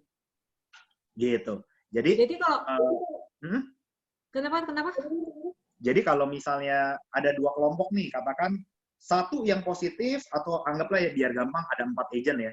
2 positif, 2 negatif. Bukan negatif lah. Kadang suka ngedumel, suka ngomongin orang gitu ya. Kan ada lah ya namanya agent, wajar lah ya kayak gitu. Tapi disuruh prospek ada sih mau prospek juga. Nah, ini berarti potensial bagus tapi belum bagus. Nah, yang ini udah bagus nih, udah nyari kita, nurut, segala macam. Kalau ada agent baru, tempel ini sama yang bagus. Gitu loh. Tempel ini sama yang bagus. Tapi yang ini gimana? Kita arahin supaya mereka tuh bisa masuk ke level ini gitu loh. Supaya mereka bisa lebih positif, nggak ngomongin orang, nggak banyak ngeluh, nggak banyak, gini. Pernah dong kita punya agent, waktu belum apa-apa, dia udah ngomong, aduh, gimana? Gue mah bingung. Pokoknya ngeluh melulu. Iya, ada. Iya, udah closing ya. Bukannya bersyukur, ngeluhnya gini. Gila ya, udah closing, Prudential nggak tahu. Masa sekarang harus medical juga? Ini gila ya, orang udah closing kok ngeluh juga gitu ya. Nah, yang model gini ini tanda-tanda nih. Wah, ini antara kalau nggak bisa disembuhin, ya udah paling jadi cheerleader saja. Ini yang model kayak gini dinaikin jadi leader nih. Ini racun loh. Hati-hati. Kita nggak cuma butuh omset, tapi kita harus ngebangun grup yang solid, yang bagus. Omset mah orang-orang yang negatif gini, jadiin produser yang kaya aja. Ujung-ujungnya juga susah juga mereka kaya gitu loh. Kalau mereka negatif terus gitu kan. Tapi kita harus tempel yang bagus. Gitu. Membedakannya itu dari kalau misalnya gini ya, Cat. Karena grup kita belum terlalu berkembang, kita tempelin sama grup yang lain gitu. Contoh nih, misalnya kayak gua gitu. Gua tempelin ke grupnya bapak gua nih, misalnya si Erison gitu. Nah, boleh. Kayak gitu, berarti untuk kayak misalnya untuk kayak meeting unitnya kita jadikan satu, terus personalnya kita baru personal intas lah ya gitu ya. Iya. Gitu. Bener, personal itu selalu penting. Ya penting banget personal tuh. Untuk bikin orang yang rada negatif jadi positif tuh harus meeting personal. Nah, tapi kalau untuk meeting grupnya, kalau kita belum banyak, sebenarnya hal ini nih udah coba gue lakuin dari zaman gue UM dulu, 2008. Tim belum banyak, tapi kan harus ada meeting unit. Kenapa? ya memang ada story juga waktu itu kondisi leader kan belum married nih, jadi leader gue belum married, jadi pecah ribut lah, namanya orang pacaran ribut, hampir putus tuh, yang satu minggat kemana, yang satu minggat kemana, nah gue UM jalan sendiri nih. Nah terus gimana? Meeting unit harus ada, tetap harus ada. Nah jadi kalau misalnya kondisi kayak gitu, coba yang ngobrol-ngobrol lah, misalnya ya enak kalau misalnya Harrison bisa, ayo bareng-bareng gimana, ya udah yang bagus-bagus gitu ya, dijadiin ada batch-batchnya gitu loh. Nah itu kalau bisa gitu mah enak banget. Gitu. Gitu sih, Ping. Oke. Thank you ya, Cat. Semoga menjawab ya. Ya, menjawab sekali dari guru, dari suhu. Ko Fendi di unmute, Ko Fendi, Piping di mute ya. Thank you ya materinya udah dikirim tadi. Sama-sama. Ya mau nanya dong bro, ini kan misalnya kita rekrut orang kan, kita kan kira-kira mereka yang masuk mau jadi agent. Sorry, suaranya putus-putus. Oh, suara putus. Jelas ya sore? Halo? Halo? Oke. Suara jelas ya? Ya, oke. Nah, mau nanya dong kan, ya, misalkan rekrut nih, kira-kira misalkan 10 orang lah misalkan, rekrut nih ya. Itu kan kita belum tahu tuh, dia ikut karena dia nggak enak sama kita, atau karena dia memang mau ikut bisnisnya. Nah, kayak gitu yang kira-kira yang mau ikut karena nggak enak, apakah perlu direkrut atau biarin? Nggak usah direkrut. Yang pasti, kalau dia rekrut karena nggak enak, minimal yang merekrut awalnya adalah kita, betul ya? Artinya kita punya pandangan nih orang bagus, potensial, benar nggak? Betul. Ya kalau dia memang karena nggak enak, dia udah rekrut, ya maksudnya perlu di-maintain apa enggak gitu kan? Ya. Perlu dong? Perlu ya. Perlu. Jadi pernah nggak ngalamin ada yang ikut karena nggak enak, akhirnya jadi sukses gitu? Iya, salah satunya mungkin si Yeri kali ya. Si Yeri itu rekrut paksa loh itu. Itu kayak anak kecil dijewer, ayo sini, ayo ikut gitu loh. Dipaksa, ya mungkin dia juga udah begah di tiap kali, ya soalnya gimana ya, waktu itu kan kondisi dia kuliah di Karawaci. Itu keluarga inti yang ada sama-sama yang paling dekat di Jakarta ya gua. Nah, tiap kali, jadi gua ini kayak apa ya, kayak ya benar-benar kayak ya orang tua, sedangkan orang tua tuh di Bandung. Lebih jauh lagi. Jadi tiap hari Minggu pasti dia ketemu sama gua. Ya happy lah dia ketemu sama kokonya, tapi selalu diocehin pru gitu ya, maksudnya ya dulu caranya juga nggak oke ya, maksa gitu ya. Dan rada kasar lagi dulu gua gitu kan, ngajakinnya, kamu tuh mau jadi apa? Coba pikir, digituin terus gitu. Rekrut karena nggak enak kan. Nah, intinya kenapa kita rekrut orang ini karena kita ngelihat dia ada potensi, bener nggak? Yeah. Terus kalau dia joinnya cuma karena nggak enak, untuk join aja dia mau ikut kok. Sekarang gimana caranya untuk jalan? Minimal kalau dia jalan karena nggak enak, dapat API, dapat omset, dapat komisi karena nggak enak, tetap aja ujungnya jadi enak kan buat dianya. Nah, kalau dianya udah enak ya baru udah dia akan mikir sendiri gitu. Tetap harus di-maintain dong. Sayang kalau kayak gitu. Poinnya ngerekrut aja ya, mau jalan nggak jalan belakangan ya. Betul. Karena agent juga kadang gini, kita kalau dalam kondisi kayak sekarang gitu ya, siapa nih yang mau direkrut? Kita coba lihat list rekrutan kita yang udah kita lakuin 2-3 tahun lalu siapa aja nih. Itu di-list lagi itu, dilihat lagi. Itu bisa aja sekarang tuh kondisinya mereka bisa rekrut gitu loh, bisa jalan maksudnya. Bisa rekrut dan bisa jalan. Kadang orang mau rekrut, mau jalan itu perlu momentum sih. Kita harus akuin itu. Coba contoh dulu waktu gue baru buka coffee shop kedua, anggap lagi nih, coffee shop baru balik modal dan gue belum mikirin untuk merit. Gue direkrut. Jawaban gue pasti nggak mau. Nggak ada momentumnya. Ya emang kenapa? Gue masih muda, coffee shop gue running, oke kan? Lagi idealis-idealisnya gitu. Nah, jadi ya dalam proses merekrut itu ya harus konsisten. Harus konsisten. Kalau nggak salah, Acong direkrut sama Harrison juga lama kan? So tahu lu. Ya bener lu. Kan gue selalu memperhatikan speaker kalau dia. Ya itu bagus itu. Ya itu salah satu contoh. Coba kalau si Harrison-nya ngerekrutnya nggak konsisten, terus udahlah ini mah ngoyong lah, misalnya susah nih orang, Nggak taunya gue datang, misalnya gue datang pas momentumnya gitu kan, ya kan kerekrut itu sama gue, sayang dong. Iya, iya. Oke, Gitu. makasih ya. Oke. Ya, ada pertanyaan lagi. Kalau nggak ada pertanyaan, gue nanya nih gantian. Ayo, boleh. Nah, pertanyaannya jangan tadi susah ya. Iya. Ada pertanyaan iseng lah. Boleh tahu dong, itu koleksi jamnya jam apa aja sih? Berapa totalnya tuh? Ya, pokoknya total tuh sebenarnya yang gue udah ada beli tuh tunggu 7 ya. Pertanyaan iseng. Iya, ada 7. Ini out of topic, tapi nggak apa-apa. Iya. Sedikit memotivasi, karena banyak orang yang pencinta jam tangan. 7 biji, berapa harganya totalnya, Cet? Kedip-kedip matanya. Masalahnya itu ada yang nope juga gitu ya. Iya, itu total, sih total. Itu dari 2015 masalahnya. Gue mulai suka jam tuh, mulai bisa beli. Kan gue kalau beli kayak gitu, ya maksudnya gini, bukannya apa, masa buat hobi kita kredit kan nggak mungkin. Kalau buat bisnis kita kredit, cengli lah. Ya kan, kita bayar bunga, tapi kita ada return-nya. Kalau ini kan hobi. Berarti kan cash gitu kan. Nah, itu tuh total. Kayaknya di atas 1 M. Keren, di atas bro. 1. Di atas 1. Tapi ya, itu sih lu jam dinding doang Edisonnya. Awas lah. Udah, jangan amut, Cat. Ada pertanyaan serius, Cat. Iya. Itu dalam Sandepas lu ada namanya Fendi Ciputra. Bagi teman-teman yang nggak tahu, gue jelasin dulu Fendi Ciputra itu dulu siapa. Oke. Fendi Ciputra itu kan dulu RADD ya, bro. Bener ya? RADD, ya. Bener ya? Boleh ya, bro? RADD, ya. Tolong lu ceritakan bagaimana cara lu ngerekrut si RADD ini. Apakah dari awal langsung resign full time? Atau dia bangun pakai nama orang lain? Atau bagaimana? Silakan, bro. Waktu dan tempat dipersilakan, bro. Jadi balik lagi kalau khusus case-nya Fendi Ciputra ini balik lagi ini anugerah. Ya, ini anugerah berkat anak soleh gitu ya.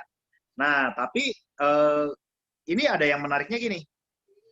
Jadi dia itu waktu tahun 2016 Amazing Team kita berdiri, Yeri dan teman-teman itu mendirikan Amazing Team gitu ya.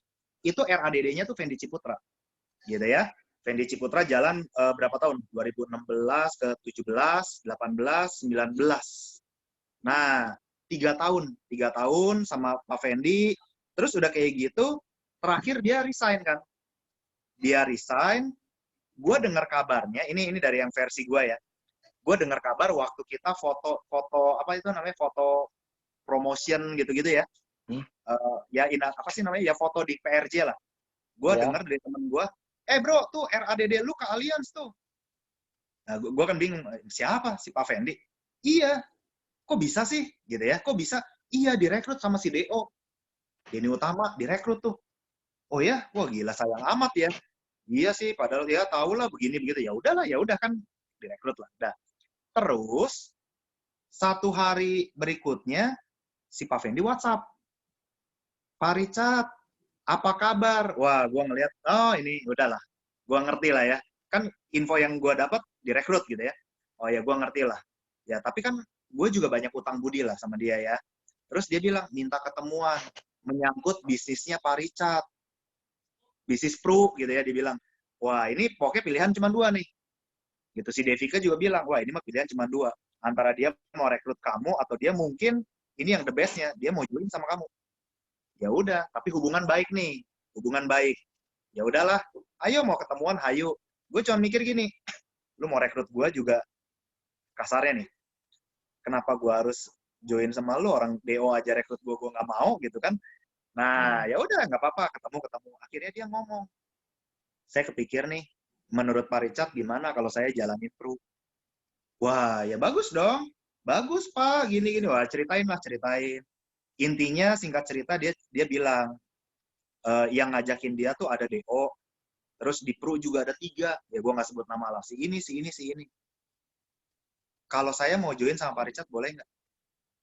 Ya gue bilang ya boleh, tapi gue mau nanya dulu kenapa lu join sama gue gitu kan. Nah ternyata ini yang dibilang hubungan adalah segalanya. Jadi waktu dia ngurusin kita nih RADD, kebetulan gue sama Devika tuh bukan tipe orang komplainer. Gitu loh. Kita bukan tipe orang komplainer. Kita kalau minta laporan produksi ya minta baik-baik lah. Gitu. Terus kalau misalnya ada case belum issued, mintanya baik-baik gitu kan. Dan kita nggak pernah komplain. Ya hubungannya baik di situ. Jadi dia bisa nilai. Fendi Ciputra itu kenal sama leader-leader yang jauh lebih prestasi gila-gilaan, tapi mereka menilai sikap gitu loh. Sekarang prestasi gila-gilaan, tapi kerjaannya marah-marah mulu. Kan nggak nyaman juga. Balik lagi. Trust terjadi karena ada rasa nyaman. Nyaman karena nyambung. Nah, ini nih yang penting tuh. Jadi, tapi balik lagi itu semua anugerah lah. Anugerah lah. Begitu. Anugerahnya ke lu terus ya, bro ya? Hah? Anugerahnya di lu terus. Iya. Ya, karena gue ini anak soleh. Gitu. Harrison soalnya udah kebanyakan. Bro, ini jadi kalau gue tadi kesimpulan lu sebenarnya adalah harus orang bilang, ya harus satu nyambung. Benar ya, dari nyambung jadi convert, habis itu dari terakhirnya apa ya bro? Sorry. Baru ada trust. Trust, oke. Iya. Ya. Baru jadi orang dari percaya. comfort, dari nyambung, comfort, baru trust ya, oke ya. Iya, iya. Luar biasa. Bro, pengen tahu bro, kalau ketika lu ini mungkin kita karena udah jam 9 juga, kita mungkin batasi 2 pertanyaan terakhir ini. Selain gua, kalau ada yang mau nanya, kalau nggak ada gue nanya lagi. Bro, menurut lu apa yang harus dibutuhkan seorang partner bisnis kita pertama kali ketika dia datang ke industri asuransi di bisnis kita, bro? Sebutin satu yang menurut lu paling penting. Yang paling penting kalau agent baru datang. Mereka apa harus yang tahu dibutuhkan? Yang dibutuhin sama si agent itu. Ya. Ya, informasi, belief, emosi. Jadi dia harus tahu why Prudential ini bisa jadi solusi buat dia. Gitu doang. Oke, jadi harus jelasin kenapa Prudential itu begitu penting terhadap mimpinya dia. Iya, terhadap ya macam-macam. Ada dari mimpinya dia atau dari masalahnya dia. Oke. Sekarang kalau misalnya pengusaha udah ada toko cabang 4, 5 gitu ya. Kenapa bisa ada 4? Kenapa bisa ada 5? Pasti ada impian dong. Ada sesuatu yang dia kejar. Yaitu apa gitu. Nah, cuman masalahnya kan namanya, kan kita harus tahu juga sebagai leader kan kita tahu nih. Mereka punya cabang 5. Ya udah 5 ini kan nggak akan membelah diri masing-masing. Tetap aja 5. Kalau mereka mau dia mau punya 10, ini nambah 5 ini usaha dia sendiri loh. Yang 5 awal ini nggak akan memecah diri. Gitu. Nah, tapi kalau di Prudential kan beda. Gitu ya. Gue rekrut si Yeri nih. Ngurusin si Yeri. Yeri udah bisa, gue ngurusin yang lain. Si B, si A, si B, si C. Si Yeri kan membelah diri sendiri. Yeri punya anak lagi. Nah, anaknya udah bisa, anaknya punya anak lagi. Nah, itu bedanya di situ. Sistemnya itu loh. Dan ingat, ini kan bisnis bisa diwarisin. Gitu. Jadi, kasih itu pandangan besarnya, blueprint-nya mereka tuh harus ngerti banget. Itu sih, menurut gue itu. Itu dasarnya. Bro, tadi kan lu sempat ngomong DO. Ini ya, karena lu yang singgung loh, bro. Bukan gue yang singgung, bro. Iya. Kenapa lu nggak mau pindah, bro? Karena gue tahu informasinya. Jadi apa? DO pindah bukan karena Prudential jelek, bukan karena Prudential lebih jelek dan di sana lebih bagus, bukan. Dia pindah karena masalah ego. Karena dia sakit hati sama manajemen di sini, ngambek deh. Ibaratnya gini, ini ada anak emas nih, anak yang baik, yang berprestasi, gitu ya. Tapi saking berprestasinya, saking baiknya, saking di anak emas kan, jadi minta ngelunjak gitu ya, jadi kurang ajar ceritanya. Nah, sama maminya diomelin, jangan begitu. Nah, si anak ini gede kepala, dia bilang ngambek nih, emang lu doang yang mau jadi mami gue? Di luar sana banyak yang mau jadi mami gue. Gue minggat. Nah, dia cari mami-mami muda. Misalnya gitu. Ya berarti itu masalahnya personal, bukan masalah mami yang ini lebih jelek daripada mami yang di sana. Jadi urusan personal. Kalau dia pindah ke sana karena dia sakit hati sama manajemen, lah kalau gue pindah ke sana karena dia kan konyol. Bener nggak? Gitu loh. Sedangkan dia pindah ke sono dapat duit loh. Gue pindah ke sono ngapain? So sekarang lihat di sono hal apanya sih yang lebih bagus? Gitu loh. Apanya sih yang lebih bagus? Sistem kita lebih bagus. Produk kita lebih oke. Coy-nya lebih murah. Terus di sono bagusnya apa? Yang ada apa? Yang direkrut sama mereka adalah orang-orang yang sakit hati sama Prudential. Jadi mereka itu kumpulan orang-orang sakit hati. Coba mereka rekrut agent baru deh. Darah murni. Susah itu mereka tuh. Mereka cuma bisa ngerekrut orang-orang sakit hati dari asuransi. Jadi mereka adalah kumpulan orang-orang sakit hati. Itu alasan gue. Mereka nggak punya sistem ya? Iya. Ya maksudnya, ya mereka, apa alasannya gue harus pindah ke sono? Nggak ada. Oke. Gitu. Bro, mungkin karena nggak ada yang nanya, gue mau pertanyaan lu terakhir pemungkas, bro. Menurut lu, bro, visi lu dalam bisnis ini, kira-kira apa sih, bro? Bisa lu kasih, dan kedua pertanyaan terakhir juga ya, tips dan trik buat leader semua di sini. Apa yang paling penting yang harus lu kasih pesan ke gue, bro? Teman-teman kita semua di sini. Visi dan tips. Kalau balik lagi, kalau visi gue, ini balik lagi visi ya. Visi gue adalah membangun kerajaan bisnis. Membangun kerajaan bisnis dalam arti, bahkan gue sama Devika tuh udah aiming satu angka. Gue pengen punya 21 AD direct. Gitu loh. Gue, ya ada hitungannya jelas. Gue pengen punya 21 AD direct. Sebelum umur, ini visi ya, visi balik lagi. Ya perlu kerja keras juga. Sebelum umur 45 tahun. Gitu loh. Jadi, tujuannya apa? Balik lagi tujuannya apa? Karena bisnis ini kan bisa diwarisin. Contoh, ngurusin satu Yeri, beranak pinaknya banyak. Terus gue ada anak lagi satu yang gede juga, cuman ikut di agensi lain ya. Itu beranak pinaknya banyak juga. Tahu ya? Nah, si Yopi itu. Iya, itu asik juga. Iya, jadi kebayang nggak? Gila ya, ngurusin mereka berapa lama sih? Serepot apa sih? Gue pengen punya 21 yang banyak. Nah, jadi itu visi gue. Dan pengennya 21 anak ini bisa jadi EAD juga. Jadi bukan punya 21 AD, tapi pengen punya 21 EAD. Mereka udah jadi AD, gimana caranya mereka bisa jadi EAD? Kenapa? Supaya bempernya tebel gitu loh. Gitu. Nah, itu visinya. Terus, mungkin apa tadi tipsnya ya? Tips buat kita, leader-leader yang harus belajar banyak sama lu, bro. Gila loh, gue jangan belajar dari gue lah. Gue juga masih belajar, bro. Jadi kalau yang paling penting, menurut gue, paling penting di bisnis ini adalah belief. Ya balik lagi, punya visi, tapi punya visi itu kan dasarnya apa? Oh, dasarnya impian. Betul. Ada beliefnya nggak?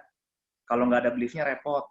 Gitu loh. Kita harus belajar dari orang-orang yang benar-benar apa ya, yang super hebat ya. Contoh ya, Dr. Arifin. Punya 70 properti, 70 ruko. Bayangin aja. Kalau satu ruko itu 1 M, gila. Ya ruko kan nggak 1 M juga gitu kan. Masih mahal juga. Mungkin 2 M, 3 M gitu. Ini ada 70. Gitu loh. Kelahiran tahun 80 apa 81, gue lupa dah. Intinya masih 79, muda. Bro. 79 ya? Wah, berarti gue lebih muda dong. Lu 79 juga ya? Iya. Terus aja lu, bro. Iya. Nah, lanjut, terus bro. siapa lagi? Yang lebih keren, yang gue selalu jadi, bukan mendewakan, tapi dalam kondisi gue, namanya bisnis itu melibatkan emosi, melibatkan perasaan. Perasaan itu selalu up and down, betul ya? Nah, saat perasaan up and down, gue suka punya role model lah. Role model gue siapa? Itu Herianto. Ya kita harus fair. Dia anak supir angkot loh. Kalau ngomong pinter, harusnya kita lebih pinter. Ngomong ganteng, kita lebih ganteng. Ya enggak, maksudnya ya kita fair aja gitu. Ya Herianto ganteng lah. Tapi kita harus fair. Gila, dia itu grupnya segede apa? Itu income-nya. Ini yang gue tahu ya, yang gue tahu. Itu bisa, pokoknya gini deh. Cicilan propertinya 700 juta per bulan. Cicilan properti. Kalau kita bisa cicil KPR 700 juta, minimal income berapa? 3 kali lipat loh. Itu minimal. Gitu loh. Kebayang nggak sih seorang anak tukang angkot bisa punya kehidupan seperti itu? Jalan ini apa? Prudential. Nah, gue waktu itu sempat konsul lah sama dia. Bro, lu bisa kayak begini, rahasianya apa? Kok lu bisa kayak gini? Dia cuma bilang apa? Ya udah simple bro, gue lebih kerja keras dari lu. Sesimpel itu. Gue lebih kerja keras dari lu. Nah, dia pernah sharing tuh. Gue pernah dalam kondisi ini baru kejadian 2-3 tahun lalu, dia bilang. Jadi income udah gede ya. Bukan zaman dia UM baru nih. Dia bilang, gue bikin yang namanya Grand DOP. Apa sih namanya? NDO massal gitu ya. Ngundang 20 orang, makan di Central Romang. Disiapin 2 meja, 10-10 gitu ya. Dia mau NDO ini. Dari jam 6 dia udah setting, segala macam. Orangnya udah bilang oke semua. Jam 6, 1 batalin. Jam 7, tiba-tiba yang mana batalin. Sampai jam 9 malam. Kagak ada yang datang. Karena hujan gede. Terus makanan dikeluarin dong. Ya udah. Dia bilang, gua makan di meja 1, bini gua makan di meja 1 ini. Lu bayangin, itu gua masih ngalamin. Sampai akhirnya apa? Gua bungkus, gua bawa pulang, pembantu gua dong bilang, waduh Pak, sering-sering Pak kayak gini, kurang ajar kan. Maksudnya apa?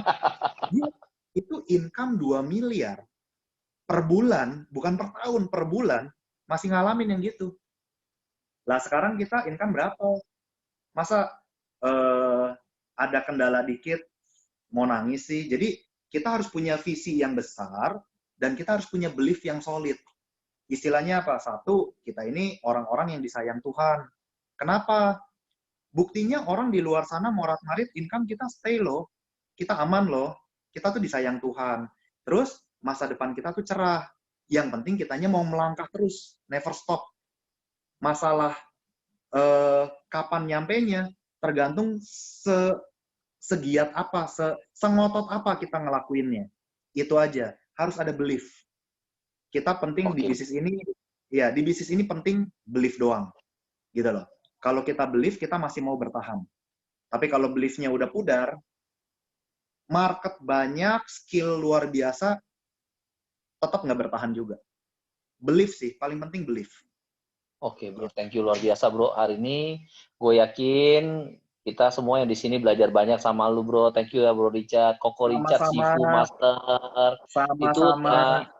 Nanti kalau misalnya ada kiriman, kalau nggak mau boleh dikirim ke gua, balik ya, bro. Iya. Thank you ya, Chat. Thank you ya, Chat. Thank you banget. Sama-sama. Bro Richard. Yang penting nanti gue juga mau belajar dari lu ya, bro. Acong aja, Bro Richard. Acong. Bro Richard kirimannya nyampenya besok malam. Oh gitu ya? Karena itu dikirim langsung dari Bangka. Asik. Nah. Dia penerbangan dari siang. Penerbangan dari siang, nyampenya malam, ya. Asik, tunggu ya. Asik. Siap. Bro, seriusan nanti. Ya, nanti gantian ya. Gue juga perlu belajar dari lu, bro. Serius. Erison banyak materi, Chat. Erison banyak materi. Iya, jangan rebutan. Semua dapat giliran. Ada Erison, nanti Acong juga ada. Gua adil kok. Enggak. Acong udah berkali-kali. Kagak. Erison lebih berkali-kali. Gila. Thank you ya, bro. Kita jangan berantem di sini, bro. Nanti urusan Japri. Thank you, Chat. Sekali lagi Tuhan berkati ya, Chat. God bless semuanya. Salam buat Ci Devi tuh ya. Iya, thank you ya, Ci. Laki lu gue pinjam. Maju terus ya, buat teman-teman semua ya. Ya, thank you, bro. Thank you. Yo. Thank you, Chat. Thank you. Thank you. Thank you, Bro Richard. Thank you, guys. Oke. Chat, silakan Chat. Nah. Oke, gua live dulu ya. Boleh, thank you, Chat. Thank you, Chat. Ya, thank you semua. Yo, guys. Teman-teman, kalau ada yang mau nanya soal pas, kalau nggak kita selesaikan. Guys, kalau nggak ada, kita selesaikan. Tadi kan ada sempat keputus